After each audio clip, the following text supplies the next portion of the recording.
Okay အားလုံးပဲမင်္ဂလာပါကျွန်တော်ရင်သင်ခန်းစာမှာဆိုတော့ကျွန်တော် string နဲ့ပတ်သက်တာတွေကိုတော့အကုန်လုံးလေ့လာပြီးသွားပြီပေါ့ string ရှိမယ်ကျွန်တော် string ကို listen လုပ်တာရှိမယ်နောက်တစ်ခါ string controller ရှိမယ်ပြီးရင်ကျွန်တော် string ကို listener စီမရောက်ခင်မှာကျွန်တော်တို့ပြောင်းပြတဲ့ကျွန်တော်တို့ operator တွေရှိမယ်ပေါ့ string transformer တွေပေါ့ okay အဲ့ထက်ပိုစုံရင်တော့ကျွန်တော်တို့ဒီ R8 ဆိုတဲ့ library framework ကြီးတစ်ခုရှိရပေါ့ platform ကြီးတစ်ခုပေါ့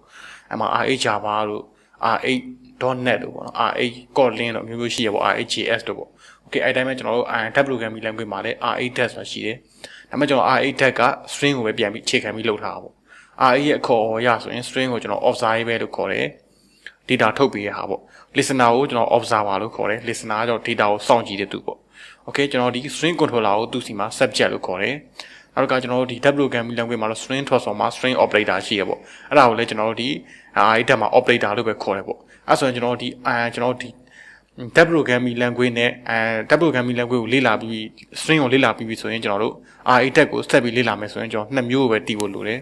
ကျန်တာတွေအကုန်တူတူပဲပေါ့သူ့မှာလည်းကျွန်တော် string ကိုပဲပြန်သုံးတယ် observer ပဲဆိုမသုံးဘူး listener ဆိုမှ listener ပဲသုံးတယ် listen ဆိုတဲ့ function ကိုပဲသုံးတယ် observer မသုံးဘူးကျွန်တော်တို့ဘာပို့သွားမလဲဆိုတော့ကျွန်တော်ဒီ subject ရဲ့ operator တွေရဲ့ပို့သွားမယ်ပေါ့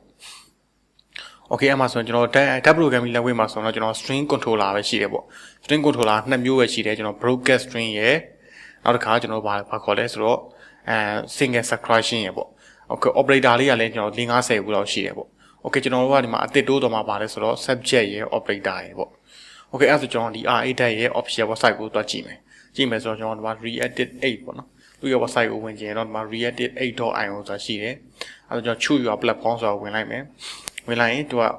ထိပ်ဆုံးမှာရှိတာတော့ R8 Java နဲ့ RxJS ပေါ့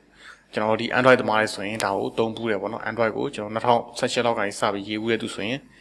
R8 Java သုံးဘူးပဲပေါ့ JavaScript မှာလည်းကျွန်တော် RxJS က Angular လို့ပါအောင်မှာဆိုရင်သုံးတယ်ပေါ့နော် Okay အဲ့ဒါဆိုကျွန်တော်ခုလေးလာမှာ R8 tab ပေါ့နော်ခုနောက်ဆုံးမှာထည့်ထားတာပေါ့ Okay တခြား platform လည်းရှိတယ်ကျွန်တော်ဒီမှာ iOS မှာရေးချင် R8 Swift ဆိုတာရှိတယ် Android မှာလည်း R8 Kotlin ပေါ့ R8 Kotlin နဲ့ R8 Java တော့အတူတူပဲပေါ့သူတို့နှစ်ခုကတော့ okay တခြားဟာတွေမှာအများကြီးရှိတယ် Go တို့ Ruby တို့ PHP တို့ပေါ့ okay အဲ့ဒါကျွန်တော်မှာ R8 tag ဆိုတာဝင်လိုက်မယ်ဒီ R8 tag documentation ကိုဖတ်လိုက်မယ်ဆိုရင် R8 tag က string ကိုပဲသုံးတယ်ပေါ့ stringနဲ့ string controller ကိုပြန်ပြီးတော့မှတိုးထားတာပေါ့ extend လုပ်ထားတာပေါ့ okay အဲ့ဒါဆိုဘာတွေတိုးမလဲဆိုတော့ကျွန်တော် R8 မှာဆိုရင် operator တွေတိုးမယ်နောက်တစ်ခါခဏပြောတဲ့ string controller ကို subject လို့ခေါ်တာပေါ့ subject ရေတိုးမယ်ပေါ့ okay အဲ့ဒါဆိုကျွန်တော်နောက်သင်ခန်းစာမှာဒီရဲ့ R8 tag မှာပါတယ်ကျွန်တော် subject တွေရေနောက်တစ်ခါstring မှာ operator တွေပေါ့ operator တွေတော့သူကအများကြီးရှိတယ်ကျွန်တော်ဒီမှာ100လောက်ကိုရှိရပေါ့ R8 Java မှာဆိုရင်ဒီမှာဆိုတော့ကျွန်တော်560လောက်ရှိရဒါပေမဲ့ကျွန်တော်အကုန်လေ့လာစရာမလိုဘူးကျွန်တော် application ရေးတဲ့အချိန်မှာလိုအပ်တဲ့ operator 2ခု3ခုလောက်ကိုပဲလေ့လာသွားမှာဖြစ်ပါတယ်ကျန်တာရောကျွန်တော်တို့နောက်တစ်ချိန်မှာလိုအပ်ရင်ဆက်ပြီးလေ့လာသွားမယ်ပေါ့ okay ကျေးဇူးတင်ပါတယ်ခင်ဗျာ